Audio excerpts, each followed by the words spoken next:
দয়াল সবই তোমার খেলা গো, দয়াল সবই তোমার খেলা, দয়াল সবই তোমার খেলা গো, সবই তোমার খেলা, দয়াল সবই তোমার খেলা, সবই তোমার খেলা।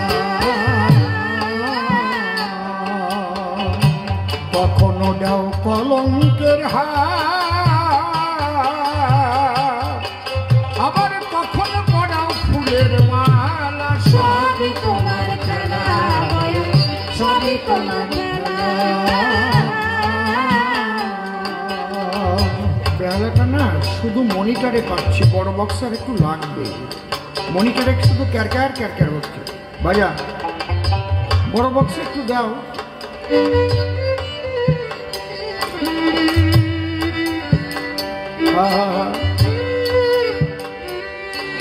বড় বক্সে খুলছে না কেন বেলাটা? ওখানে গন্ডগোল আছে ওই গোড়ায়, একটু কম দেইবা, একটু কমাও, একশো বাজা।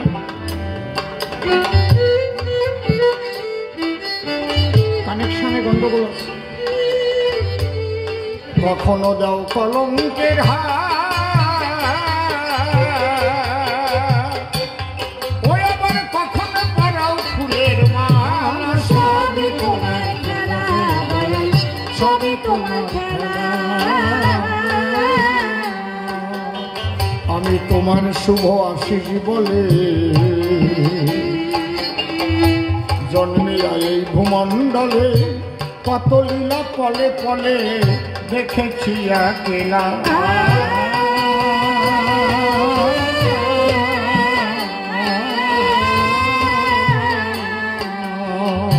সরসাতের পরন দিয়ে খুললে ঘরের তালা,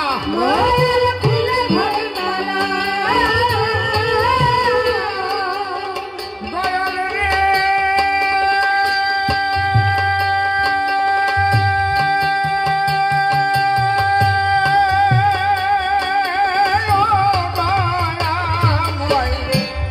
সরসাতের পরন দিয়ে খুললে ঘরের তালা,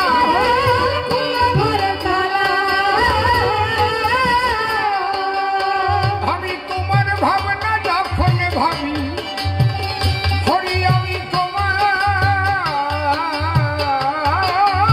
ভাবনা যখন ভাবি, হয়ে থাকি প্রেম বিভোল, সবই তোমার খেলা, দয়াল সবই তোমার খেলা।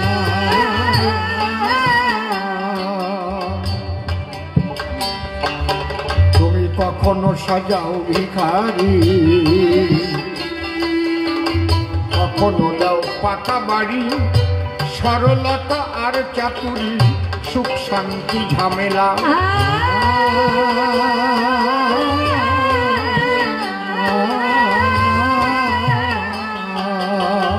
কখনো হয় সোনার মোহর, ধরলে মাটির ঢেলা,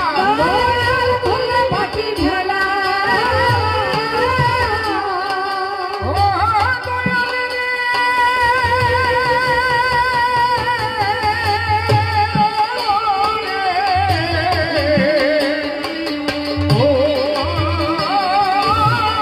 ও বান্ধব রে,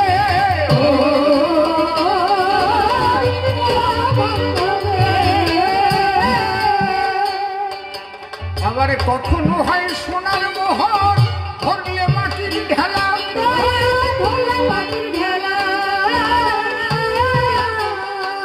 জ্বালাও ঝড়ের মুখে সন্ধ্যা প্রদীপ, তুমি জ্বালাও ঝড়ের মুখে সন্ধ্যা প্রদীপ, সাগরেতে ভাসাও ভেলা, সবই তোমার খেলা, সবই তোমার খেলা। দেখায় অধরের হাসি, কখনো বড় উদাসী, কখনো করাও মায়ার ফাঁসি, দাও যে কিতাব জ্বালা।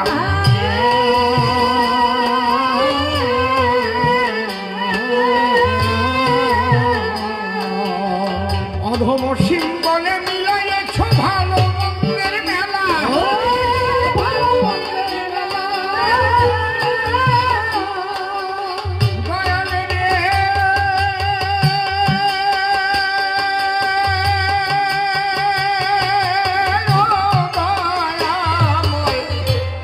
সিম্বলে মিলাইয়েছ ভালো মন্দের মেলা।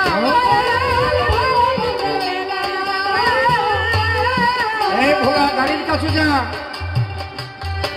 অধম সিম্বলে মিলাইয়েছ মিলাইয়েছ মিলাইয়েছ অধম সিম্বলে। বাবা বা অসিম্বলে মিলাইয়েছ ভালো মন্দের মেলা।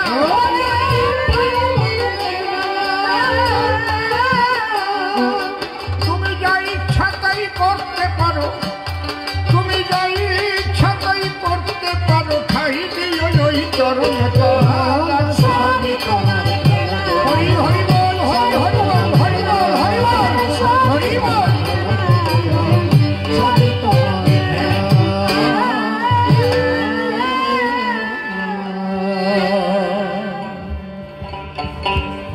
মহেশ্বরের যুগল পদ্ম হৃৎপদ জানাই। সাধুগুরু বৈষ্ণব হেরি আর যত পুরুষ নারী আমার ভক্তিপূর্ণ প্রণাম গ্রহণ করিবেন সবাই। মানুষকে প্রণাম দিলে সে প্রণাম ঈশ্বরে মিলে, সর্বশাস্ত্রে তাহার প্রমাণ পায়। কবি চণ্ডীদাস যিনি উচ্চকণ্ঠে বলেছেন, তিনি সবার উপর মানুষ, সত্য তাহার উপর নাই। স্বামী বিবেকানন্দ একই কথাই দিয়েছেন আনন্দ, উচ্চকণ্ঠে ঘোষণা করেছেন বিশ্ব চরাচর। বহুরূপে সম্মুখে তোমার ছাড়ি কোথা খুঁজিছ ঈশ্বর, জীবে প্রেম করে যেই জন সেই জন সেবিছে ঈশ্বর। তাই মানুষের চরণ লক্ষ্য করে প্রণাম করি বারে বারে। মানুষ যদি কৃপা করে, কৃপা করবেন আমার দেব মহেশ্বর। বন্দনার ভাগ করে শেষ বক্তব্য করিব পেশ। সুন্দর একটা পরিবেশ আমি করি দর্শন। সুন্দর হয়েছে সভা, সভাখানা মনোলোভা, বসেছেন যেন দেবী দেবা। বারে বারে করি সবার চরণবন্দন। প্রণামিয়ে ভক্তবৃন্দের পায়, এবার যাচ্ছি শিবের ভূমিকায়। আমি হব পাগলা পঞ্চানন। আমি চরণ ধরে করি মানা, কেউ আন কথা বলিবেন না। আন কথা কর্ণে এলে ঘটে অঘটন। আমি ভোলাকে ডাক দিলাম কিসের করে, একজন যে গাড়ির ওই সামনে যে বাম্পার তার উপরে আরে কায়দা করে রয়েছে।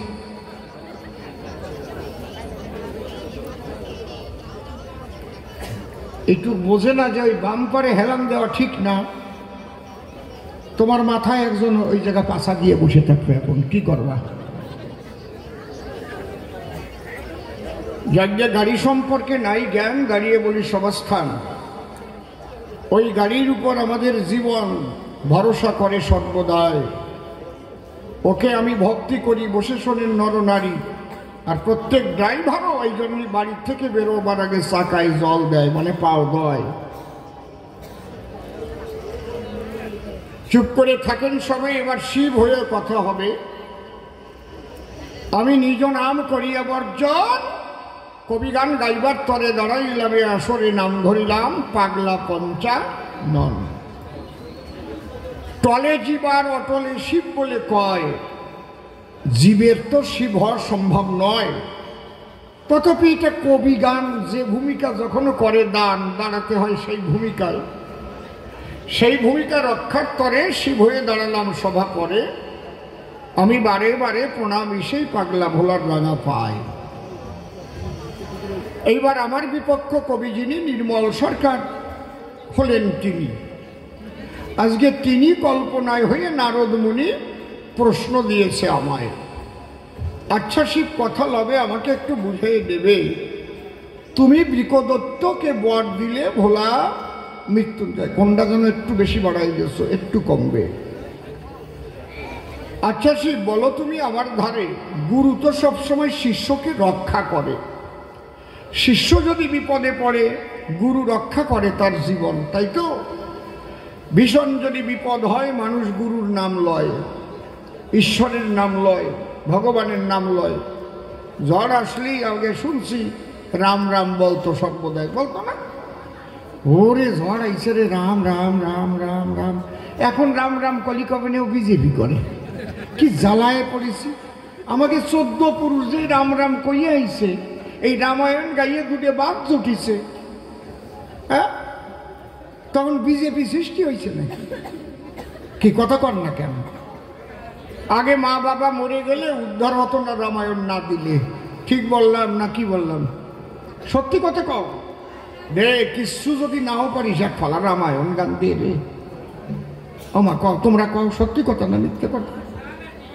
তাই আর এখন যদি আমরা রাম কই জয় শ্রীরাম কই, ওই যে ওই ওই বিজেপি। কি জ্বালায় যে পড়েছি, আর কব কার কাছাকাছি।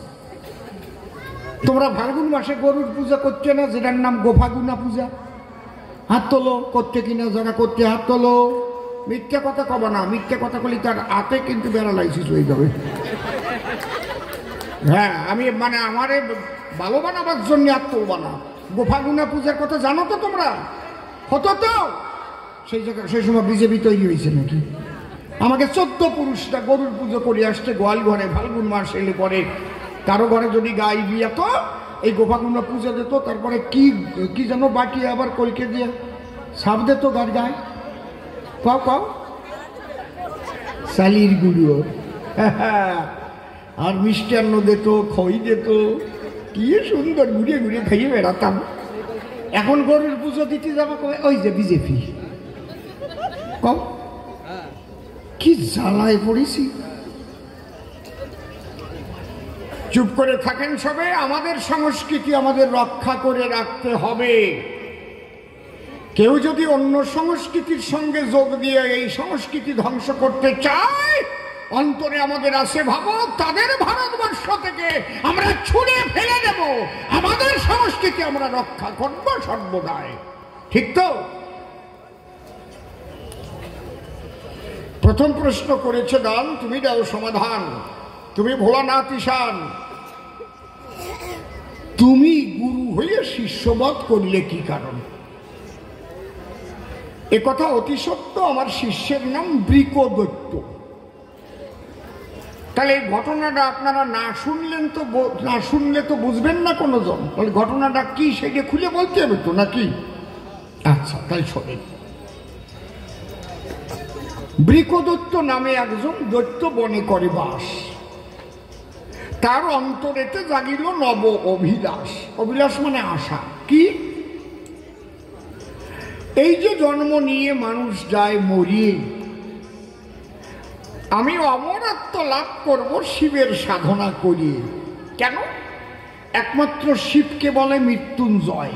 শিব যদি আমারে বর দেয় তাহলে আমি অমর হয়ে থাকবো ধরা পড়ে। এই জন্য সে বন মাঝে বসে গেল, ওম নমঃ শিবায় ওম নমঃ শিবায় জপ করতে আরম্ভ করল। ঊর্ধ্বপদ হেট মুন্ডে শিবনাম জপে তুণ্ডে। তুণ্ড মানে মুখ। কঠিন সাধনায় রত হইল যখন, টলে গিয়েছিল তখন শিবের কৈলাসের সিংহাসন। ভক্ত যদি ডাকে ভগবান কেমন করে থাকে, তখন আমি শিব গিয়ে করে দিলাম দর্শন। বাবা ওঠো, দেখো আমি তোমার আরাধ্য দেব, দেবের দেব মহাদেব দিয়েছি দর্শন। আমি যখন তার কাছে আসি সে হলো দারুণ খুশি। হায় রে কি মধুর হাসি। আমার চরণ করিল বন্দন। ডেকে বললাম তার ঠাই, বাবা আমার ডাকিয়া কেন, তুমি কি কি চাই? তাই শোনো ভোলানাথ গোসাই, আমার অন্য কিছুর আশা নাই। আমি অমরত্ব লাভের জন্য করতেছি তোমার সাধন। তার মানে আমি যেন আর না মরিয়ে ভুবনে। আমি বললাম তার সন্নিধানে, এই বর দেওয়া আমার সম্ভব নয়। ডেকে বললাম, দিগম্বর দিতে পারি তোমাকে বিকল্প একটা বর। কি? তুমি হাত ছোঁয়াবা যার মাথায় আমি বর দিতে পারি, তবে তার মাথাটা ভস্য হয়ে যাবে। তাই তোমার কাছে জমো আসতে পাবে ভয়, এই যাবো না, যদি ওই জায়গায় গেলি মাথায় হাত দিয়ে আমারে বাড়ি ফেলাই। বুঝেছেন? বৃকদত্ত ভাবে তাই, তাহলে অন্য কায়দায় তো আমি অমর বরই পাই। আমার কাছে যদি কই আমাকে মারিতে কখনো বাসনা নিয়ে চিতে যাই দর্শন, খালি হাত বাড়াইয়ে মাথায় হাত দেবো, ওইটারে বর্ষ করে ফেলাই দেবো, আমার আর হবে না মরণ। এই কথা বলার পরে বৃকদত্ত বলে, মরে ঠিক আছে পাগলা দিগম্বরে, ওই বর আমাকে করো অর্পণ। যখন চাইল ওই বর দিলাম তারে মহেশ্বর, হাত দেবে যার মাথার পর ভস্য হবে বিলক্ষণ। বলি আপনাদের কাছাকাছি বর দিয়ে যখন আমি ত্রিশূল নিয়ে হাঁটা দিছি, ওই টাইমে এই নারদ গিয়ে ওই জায়গায় দিয়েছে দর্শন। কেন তো যাওয়ার দরকার ওই সময়, উনি গেছে। যাই কয়, বৃকদত্ত কি তুই তো হয়েছিলি সাধনায় মত্ত, দেখলাম শিব এসে সত্য তোলে দিল দর্শন, বলতো তুই আমার ধারে কি বর দেশে তোরে? বলে, হাত দেব যার মাথার পরে ভস্য হবে বিলক্ষণ। কয়, তুই যার মাথায় হাত দিবি সেই ভস্য হবে? বলে, হ্যাঁ। বৃকদত্ত নারদরে কয়, বিশ্বাস না করো, মাথাটা বাড়াইয়ে দাও, আমি হাত দিচ্ছি। নারদ কয়, সাবধান, আমার মাথায় হাত দিবি কেন? আমার মাথায় হাত দিবি কেন? কিন্তু অনেক সময় দেব দেবতারা খুশি করবার জন্য এরকম বর দিয়ে চলে যায়।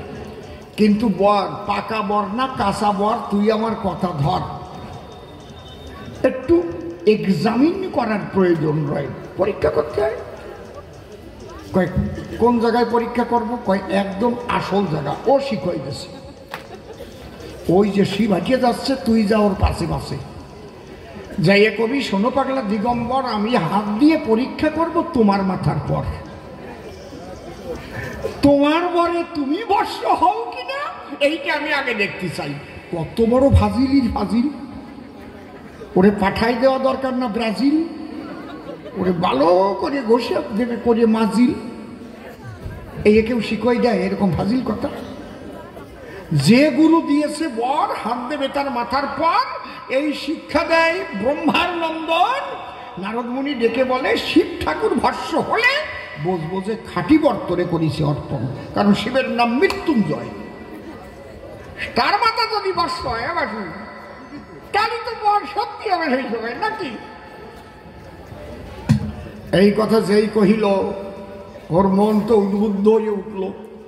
আমার পিছনে এসে ডাক দিল, দাঁড়াও শিব ঠাকুর দাঁড়াও, এক পাও বুঝি বাড়াও। আমি কেমন তোরে বর দিছি, আবার আমার দাঁড়াতে কষকেন? কয়, না জানো না, স্বর্ণকারের কাছে সোনা নিলে ওইটা কষ্টি পাথরে ঘষিয়ে দেখে খাঁটি না আসল মেলে। তুমি তো আমাকে বর দিয়ে করতেছো গমন, বর দিয়েছো দিগম্বর, কাঁচা বর না পাকা বর, এটা একটু পরীক্ষার আছে প্রয়োজন।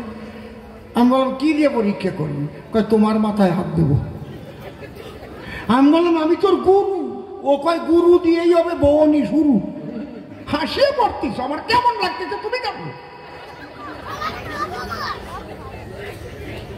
অন্তরে দেখেন ভেবে, যারা বর দিছে সে আমার মাথায় হাত দিয়ে আমার এখন বর্ষ করে দেবে। আমি বললাম, এই কাজ করতে যাস না বাবা, যে তোরে এত বড় বর দেয় কেন হাত দিবি তার মাথায়? কোনো একটা পশু পাখির মাথায় হাত দে, দেখবি ভস্য হবে সুনিশ্চয়। এবার নারদরে মন্তব্য দিচ্ছে, একমাত্র গিয়ে শিবের কাছে মাথায় হাত দিয়ে পরীক্ষা করার দরকার আছে, তাই নাহলে উনি আবার পাগলা মানুষ তো, ওনার নাম পাগলা ভোলা, মন খোলা, কাঁদে আছে বিজ্ঞান ভোলা, মুখে কেবল হরি বলা, তারপরে গাঁজা মদ খাইয়ে ঘুরে বেড়ায় ছাতা, ঠিক নেবে ঠিক হাত দিয়ে দেখোর মাথায়। ওরে পুরামিন ইঞ্জেকশন দিয়ে সতেজ করে তুলিছে। ওখানে না, আমি তোমার মাথায় হাত দেবো। এখন আমার দিকটা আসতেছে, মাথায় হাত দেবে। এইবার খুলে বলি, সভাতট আমার হয়েছে উভয় সংকট। মস্তকে হস্ত দিলে যদি আমি ভস্য হয়ে যাই, তাহলে মৃত্যুঞ্জয় নামধারী আমি হলাম ত্রিপুরারি, সেই নাম আমার থাকে না রে ভাই। থাকে? যার নাম মৃত্যুঞ্জয়, মৃত্যুকে করেছে জয়, তার মাথা যদি ভস্য হয় তাহলে ওই নাম মিথ্যে হয়ে যায়। আর যদি মাথা ভস্য না হয় তাহলে মুখের কথা বর মিথ্যে হয়। একে কি বলা হয়? উভয় সংকর। উভয় সংকর, বুঝেছেন? আমার বুঝতেছ তো? আর একটু বাঙাই কই। মনে করো বাংলাদেশের থেকে একটা ছেলে আসলো, এই দেশে পড়াশুনো করবে, যুবক ছেলে, 9-এ ভর্তি হলো, তোমার বাড়ি থাকলো, 9-10 পাশ করলো, হায়ার সেকেন্ডারি পাশ করলো, তারপরে কলেজে ভর্তি হয়ে বিয়েতে ভর্তি লাগলো। তা তোমার একটা মাইয়া ছিল, মাইয়াটাও যুবতী, দুইজন আকৃষ্ট হলো দুইজনের প্রতি, তোমার বাড়ি থাকতে থাকতে ইন্টু বিন্টু হয়ে গেল। হাসিয়ে পড়ে, বুঝেছ তো? ওই ইন্টু বিন্টু হওয়ার পরে গর্ভের সঞ্চার হয়ে পড়ে। ও তো পলাইয়ে বর্ডার পাস হয়ে চলে গেছে বাংলাদেশের ভিতরে। এইবার মাইয়েটারে কি করবা? যদি পেটের সন্তান নষ্ট হয়, ভ্রূণ হত্যা তারে কয় ব্রহ্ম হত্যা পাপের চাইতে মহাপাপ, লেখা আছে শাস্ত্রের পাতায়। আর ওই সন্তান রেখে দিলে, কন্যা কিংবা জন্মিলে ছেলে, সমাজের লোকে কি তাকে ভালো বলে? থুথু দেবে গায়ে। এরে উভয় সংকট বলা হয়। রাখলিও জ্বালা, ফেললিও জ্বালা। আমি পাগলা ভোলা দৌড় আরম্ভ করলাম। সেই সময় ও তো হাত না দিয়ে ছাড়বে না আমার মাথায়। মনে মনে ভাবলাম তাই আমি কালীর কাছে যাই। আমি গিয়ে কালীর ঠাই বললাম, কালী, কালী, ও কালী। কালী কয় ডাক, ডাকো কেন? খালি খালি খালি শ্মশানে মশানে থাকবা আর বেকায়দায় পড়বি আমার ডাকবা না? কালী, আমি তো তোমারে খারাপ বাসি না, তুমি আমারে কি পারান্ডা পাড়াও, তোমারে কিছু কই? আজকে আমি একটু বিপদে পড়েছি, তোমার নিকটে আসিছি, আমি আর যাবো কই? কি বিপদ? ওই যে দেখো বৃকদত্ত এসেছে ধেয়ে আমার মাথায় হাত দিয়ে ভস্মীভূত করে দিতে চায়। কালী বলে, এই শক্তি ও পেল কোন জায়গায়? আমি নরম হয়ে বলছি কালীর কাছাকাছি, এই বরটা তো আমি ওরেই দিছি, হাত দিবি যার মাথায় সে যেন বস্ত হয়ে যায়। কালী কয়, ওই ঝামেলার মধ্যে আমি যাবো না। আমি খান্ডা নিয়ে যাওয়ার পরে ও যদি ওর কাছে পৌঁছানোর আগে হাত লম্বা করে আমার মাথায় হাত দেয়, আমি তো বস্ত হয়ে যাবেন। তারপর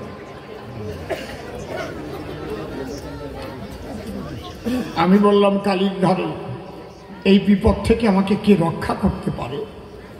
বলে, যার নাম নিয়ে শ্মশানে মশানে ঘোরো নিবার, তোমাকে রক্ষা করতে পারে তোমার গুরু, যা দিয়ে তোমার জীবন শুরু, যিনি হচ্ছেন কৃষ্ণ গুণাধার। বিপদে পড়িলে পরে গুরু তাকে রক্ষা করে। তুমি শ্রীকৃষ্ণের নিকটে গিয়ে হও উদয়। কালীর কথা শোনার পরে আমি পাগলা দিগম্বরে দৌড়াইয়ে কৃষ্ণের কাছে গেলাম। সেই সময় আমি তো হাঁপাই গেছি, আরো আমার যা পেট, মনে ফারাক্কার গেট। শুয়ে থাকলে আরাম পাই, দৌড়োদৌড়ি করতে আমি পারি নাকি? ভোলানাথ গোসাই কি দৌড় দিয়ে দিছি। হাসার কথা না, তুমি তো খালি হাসতেছ। কৃষ্ণের কাছে যখন আমি হইলাম উদয়, কৃষ্ণ তখন আমাকে দেখে অমনি বলে, ডেকে, কি হয়েছে? বলা, মৃত্যুঞ্জয়। আমি বললাম, আর মৃত্যুঞ্জয় কইয়া না, কাম ছাড়া হয়ে গেছে। কেন? ওই যে, হ্যাঁ, ও তো বৃকদত্ত। মানে হ্যাঁ, ও হয়েছে আমাকে মারিতে উদ্যত। কেন? আমি পাগলা দিগম্বর ওর সাধনায় তুষ্ট হয়ে দিয়েছি। বর হাত দিবি যার মাথার পর, ভস্য সে হবে সুনিশ্চয়। এখন ডেকে বলে, তাই ও সেই তোমার মাথায় হাত দিয়ে তোমার এই বর্ষ করতে চাই। তাই আমি পড়েছি দারুণ বেকায়দায়। হে নটবর, তুমি আমাদের রক্ষা করো। কৃষ্ণ তখন ডেকে কয়, শিব, যারে তারে শক্তি দেওয়া উচিত নয়। শক্তি যদি বেকায়দায় দেওয়া হয়, সেই শক্তির অপব্যবহার হয়। এমন এমন মানুষ শক্তি পায়। আপনারা ভোট দিয়ে এমএলএ বানাই দিলেন, কেউরি পঞ্চায়েত বানাই দিলেন, কেউরি এমপি বানাই দিলেন, সে যদি চোর হয় দফা সারা শক্তি পাইছে না। কোটি কোটি কোটি কোটি কোটি কোটি কোটি কোটি কোটি কোটি কোটি কোটি কোটি কোটি কোটি কোটি কোটি কোটি কোটি যাও, বুঝেছ? তাহলে শক্তি কারা করে দান? যত্র জীব তত্র শিব, যত্র নারী তত্র গৌরী, চিন্তা করেন নরনারী। এই মানুষ রূপে শিবেরা এই শক্তি করে দান। ওই ক্যাতরার মা, ফেলানির বাবা, ওরা ভোট দিয়ে বানায়। ঠিক কইছি না বেঠিক কইছি? আর যখন ভোটের সময় আসে দেখবেন আরে কুড়িয়ে ঘরের পাশে ভালো আছেন তো, সত্যি ভোট চলে গেলে আর খবর নাই। কিন্তু শ্রবণ মজুমদার তা না, সব সময় করে আনাগোনা। ঠিক কইছি না? দেখবেন পাবেন সব সময়।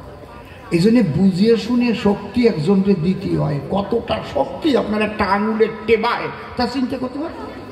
খালি ফুটুস করে একটু টিভিয়ে চলে আসবেন, লাল বাতির গাড়ি, আরে বাবা মানুষজন ধরে নার বাড়ি, কায়দা কত টাকা কারি কারি। খালি গান শুনলে হবে না, এর মধ্যে নিয়ে খাইয়ে হজম করিয়ে রক্ত বানাই নিতে হবে শরীরে।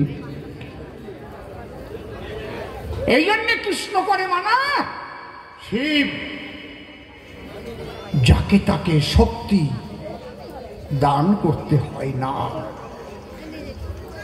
যাও, যখন শরণ নিয়েছ আমার পায়, এবারের মতো রক্ষা করবো তোমায়। ওই বৃক্ষতলায় করো অবস্থান, অন্তরে আমার আছে ভাবো, ওর খেল আমি এবার দেখিয়ে দেব। এই কথা কৃষ্ণ বলেই একটা মোহিনী মূর্তি ধরল সেই জায়গায়। মোহিনী মানে কি? সুন্দরী, রমণী। যে রমণীকে দর্শন করলে পরে যে কেউ মোহিত হতে পারে। নারী হলেই কিন্তু মোহিনী হয় না। কি নারী হলেই কি মোহিনী হয়নি? কড়ার পাশার মতো কালা, এক চোখ টেনা, চুল চেরা, খরম পাইয়া মোহিনী হয়নি কোনোদিন? উনিও বুঝিছে। তাহলে মোহিনী কারে কয়? যে নারীকে দেখলে পরে বিরাট শক্তিশালী পুরুষ পর্যন্ত মোহিত হতে পারে, মোহিনী বলে তারে। সেই মোহিনী রূপ ধারণ করে শ্রীকৃষ্ণ নিত্যের ভঙ্গিমায় হেঁটে হেঁটে গিয়ে একদম দত্তের নিকটে দাঁড়ায়। হ্যাঁ, দত্ত চেয়ে দেখে তাই এমন রূপ তো জীবনে দেখি নাই। কোটি চন্দ্র মন্থন করে যেন ঢেলেছে কেউ এর গায়ে। যে রূপ দেখিলে পরে মন প্রাণ নেয় হরে। হাত দেবে যে কার মাথায় ভুলে গেছে। এখন ওর মধ্যে একটা চিন্তা আইছে, এই মোহিনীর বিয়ে কোন কায়দায় করা যায়? বিয়ে করতে না চালি জোর করে ধরে নিয়ে চলে যাবো, হাত কাট দেওয়া টেওয়া নাই আর। তা প্রথম আমি একটু বলিয়ে দেখি কি।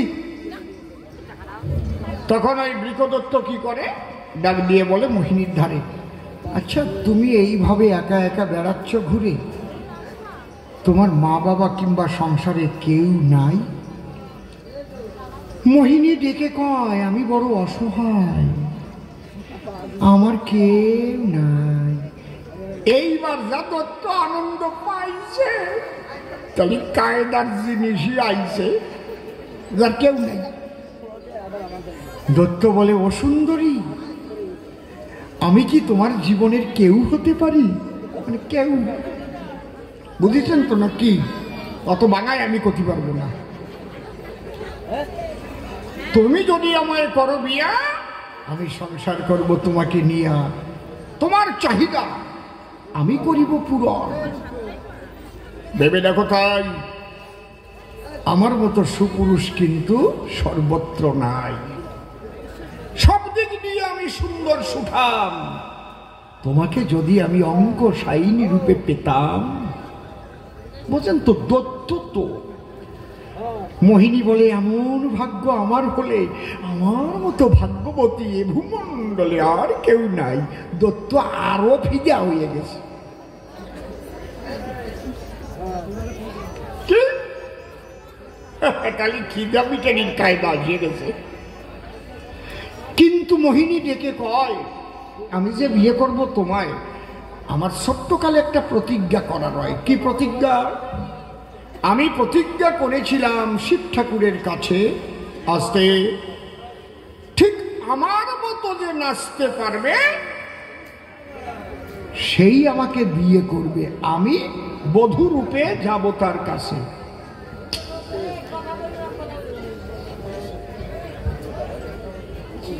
ভাবের বিপর্যয় ঘটাবেন না, মানুষ গান শুনতেছে। আমি যেভাবে নাচবো আমি ঠিক তাকিয়ে দেখবো, যে পুরুষ আমার মতো নাচবে সে আমাকে পাবে।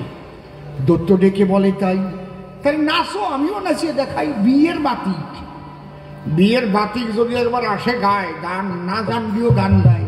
চল চমেলি তোরে লইয়া যাব কলকাতায়, চল চমেলি তোরে লইয়া যাব কলকাতায়। কি হবে আমার বলতো দেখি লোকেরই কথায়। আবার শীষ দেয়, দেখবেন বিয়ের বাতিক। আজকে দত্ত আমি নাচতে পারবো, নাচো। কৃষ্ণের নাম নটবর, নিজে নাচে জগতে নাচায় জনমভর। এইবার কৃষ্ণ নাচ আরম্ভ করেছে ওই মোহিনী রূপ ধরে। সোহাগে চাঁদ, সোহাগে চাঁদ, বদনি ধনি নাচো দেখি। সোহাগে চাঁদ, বদনি ধনি নাচো দেখি। সোহাগে চাঁদ, বদনি ধনি নাচো দেখি। সোহাগে চাঁদ, বদনি ধনি নাচো দেখি। ধনি নাচো দেখি, ধনি নাচো দেখি, ধনি নাচো দেখি। সোহাগে চাঁদ, মনিটারে কোন বেশি, মনিটারে কোন বেশি। সোহাগে চাঁদ, বদনি ধনি নাচো দেখি। বাহ! ধীরে ধীরে কৃষ্ণচন্দ্র নাচিতে লাগিল, যেমন নাচিতেছে আমার কৃষ্ণ নীলকণ্ঠ।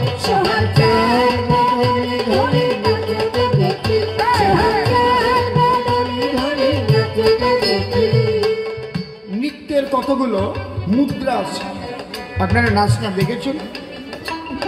এই মুদ্রাগুলো শিখতে হয় না? আমি তো আর শিখিনি, আমি পারি না। ওদের হাতের ভঙ্গিমাই আলাদা, একবার মনে হয় হাত ভাঙিয়ে চুরি আসতেছে, একদম নরম, কি সুন্দর লাগে না? আমার ছেলে ডাবালো পাবে। এবার ওই মোহিনী মূর্তি দেখেন কেমন কীর্তি। হ্যালো, নৃত্য যখন করছে, আর ওই যে দত্ত ও নৃত্য দেখে দেখে নৃত্য করছে, ও তো তালও নাই, ও বেতালে ঘাই দিচ্ছে। সোহাগে চাঁদ, দত্ত নাচতেছে বেতালে, ও তো তাল নাই। নাচিতে নাচিতে আমার কৃষ্ণ জগন্নাথ, যখন কৃষ্ণচন্দ্র মাজায় দিল হাত।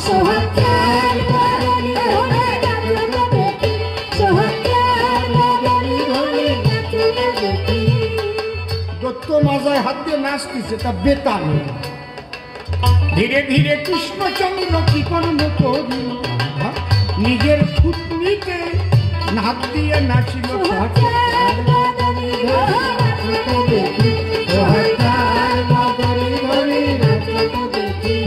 আস্তে আস্তে হাত উঠতেছে আর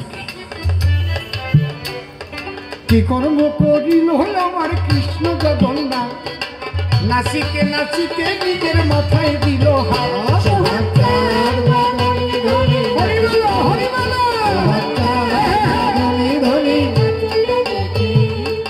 তাই দেখিয়ে দত্ত নিজের মাথায় হাত দিল, সঙ্গে সঙ্গে দত্তের মাথা ভস্ম হয়ে গেল।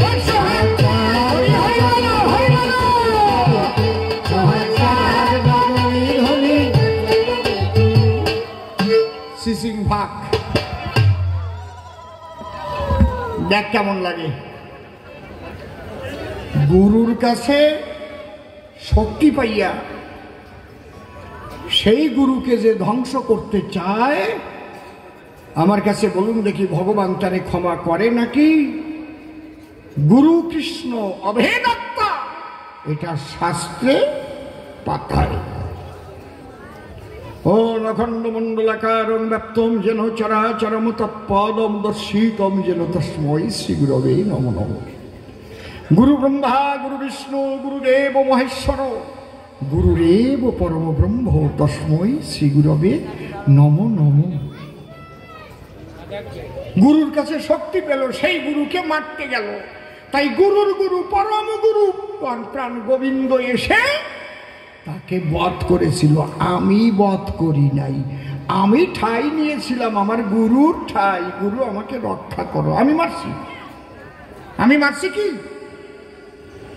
কথা কর না কেন? শিব মারিছে? শিব গিয়ে শিবের গুরুর কাছে আশ্রয় নিয়েছে, আর ও হচ্ছে গুরুর বিরুদ্ধে গুরু মারার জন্য আসছে। কোনটা বাঁচবে? কোনটা শিব বাঁচবে না ও বাঁচবে? কে বাঁচবে? আর এই পরামর্শ যেটা দেশে ওই ডেরে মারার দরকার আগে।